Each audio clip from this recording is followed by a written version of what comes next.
আসসালামু আলাইকুম প্রিয় দর্শক, আশা করি সবাই ভালো আছেন।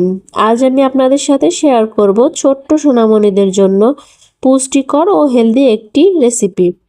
এই খাবারটি বাচ্চাকে তৈরি করে খাওয়ালে বাচ্চাদের মুখের রুচি বাড়বে, সেই সাথে কোষ্ঠকাঠিন্যের মতো সমস্যা দূর হবে আর বাচ্চারা খুব মজা করে খাবে। তাহলে চলুন দেখে নিই কীভাবে তৈরি করতে হয় খাবারটি তৈরি করার জন্য প্রথমে আমি একটি বাটি নিয়েছি। এখন আমি দিয়ে দিচ্ছি রান্না করা রেগুলার চালের ভাত। এখানে আপনারা আপনাদের বাচ্চার চাহিদা অনুযায়ী ভাতটা নিয়ে নেবেন। তারপর আমি দিয়ে দিচ্ছি এখানে কয়েকটা কিশমিশ। তারপর আমি এখানে আরও দিয়ে দিচ্ছি একটি কলা ছোট ছোট টুকরো করে কেটে নিয়েছি।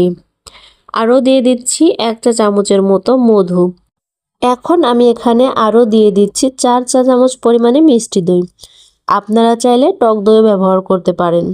তারপর এভাবে ভালোভাবে মিশিয়ে নিচ্ছি সবকিছু একসাথে ভালো করে মিশিয়ে নিচ্ছি। আপনারা দেখতেই পাচ্ছেন দর্শক, আপনারা চাইলে এভাবে অল্প সময়ে পুষ্টিকর খাবারটি তৈরি করে বাচ্চাদের দিতে পারবেন।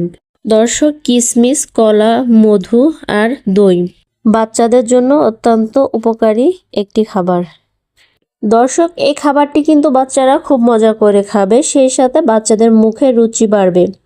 আশা করছি আমার আজকের এই রেসিপিটি আপনাদের ভালো লেগেছে। আমার রেসিপিটি যদি আপনাদের ভালো লাগে প্লিজ একটি লাইক দিবেন এবং বাচ্চাদের নিত্য নতুন খাবার রেসিপি পেতে আমার চ্যানেলটিকে সাবস্ক্রাইব করে পাশেই থাকবেন।